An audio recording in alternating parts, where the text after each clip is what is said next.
भगवान राम किसी एक व्यक्ति के नहीं, वह सबके भगवान हैं। भले ही लोगों की विचारधारा अलग अलग हो, राम संपूर्ण ब्रह्मांड में बसे हुए हैं।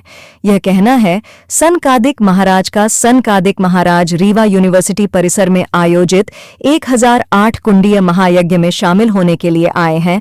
कार्यक्रम में दूर दराज से संतों और साधुओं के आने की संभावना है। आयोजन के दौरान रासलीला और कथा प्रवचन भी किए जाएंगे। राम महायज्ञ में सैकड़ों संत शामिल होंगे, जिसमें रासलीला और प्रवचन का कार्यक्रम भी होंगे। कार्यक्रम में प्रतिदिन मालपुआ और खीर का भंडारा किया जाएगा, जिसे बनाने के लिए बाहर से हलवाई बुलाए गए हैं। इस महायज्ञ को लेकर लोगों में अपार उत्साह देखने को मिला रहा है। वहीं राजस्थान के कारीगर यज्ञशाला का निर्माण करने में जुटे हुए हैं। यज्ञ से पहले 7 दिसंबर को यज्ञ स्थल झलबद्री धाम जुरहा बाबा आश्रम विश्वविद्यालय के समीप से सुबह 8 बजे कलश यात्रा निकाली जाएगी। कलश यात्रा में हजारों की संख्या में लोगों के शामिल होने की उम्मीद है। हजारों पुरुष सफेद धोती और कुर्ते में रहेंगे, जबकि महिलाएं पीले रंग की साड़ी पहनकर कलश लेकर चलेंगी और कलश यात्रा का जगह जगह स्वागत किया जाएगा। सनकादिक महाराज ने बताया कि देश के विभिन्न प्रांतों से संत महात्मा महायज्ञ में शामिल होंगे, जिसमें 7 जगत गुरु 121 महामंडलेश्वर के शामिल होने की संभावना है। स्वामी राम मनोहर दास रामकथा का वाचन करेंगे। साथ ही वृंदावन की मंडली द्वारा रासलीला का मंचन किया जाएगा। 200 क्विंटल हवन सामग्री तैयार होगी। 200 टीन देसी घी से हवन का आयोजन होगा। इसके अलावा अखंड भंडारे का भी आयोजन किया जाएगा। राम जी की इच्छा से 1008 कुंडी श्री राम महायज्ञ ये 7 दिसंबर से प्रारंभ होकर 15 दिसंबर तक चलेगा। इसमें देश के विभिन्न प्रांतों से लगभग कुछ पूर्वोत्तर के राज्य हैं जहाँ संत महात्मा नहीं हैं, उनको छोड़ के लगभग सभी प्रांतों से महात्मा यहाँ पधार रहे हैं। इसमें लगभग 7-8 जगत गुरु और 121 महामंडलेश्वरों के पधारने की संभावना है।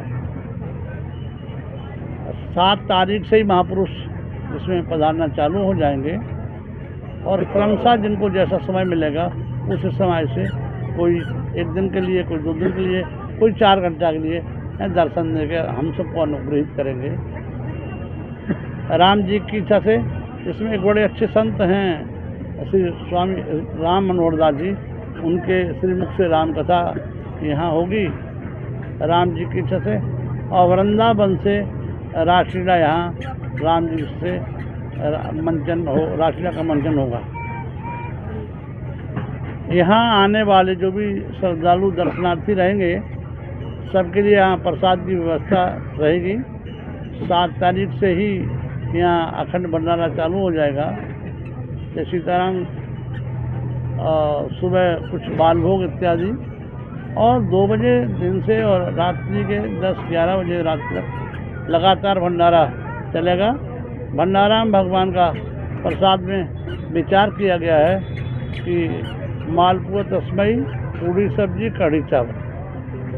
तो विचार किया गया कि भगवान की कृपा ठाकुर जी की रही तो 10 क्विंटल का आटा का मालपुआ और 10 क्विंटल दूध की तस्मई और 25 से 35 क्विंटल तक आटा की पूड़ी और जैसी तरह आवश्यकता हिसाब से कढ़ी और चावल राम जी की इच्छा से।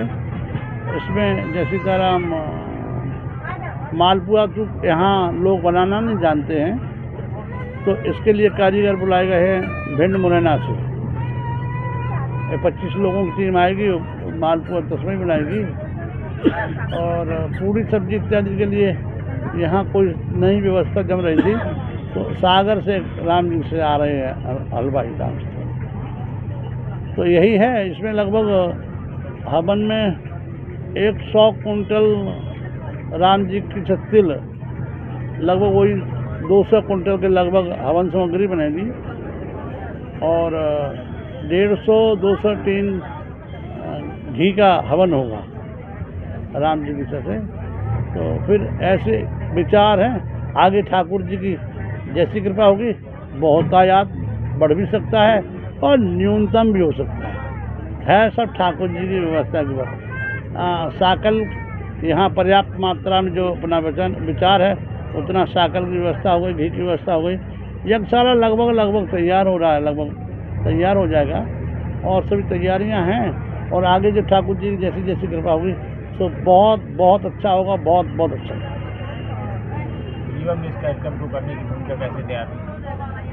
राम जी की इच्छा से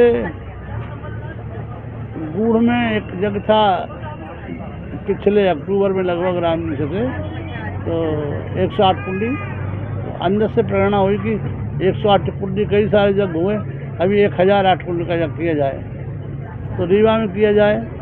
इस भूमि में 2 यज्ञ पहले भी 108 कुंडी हुए थे, इच्छा हुई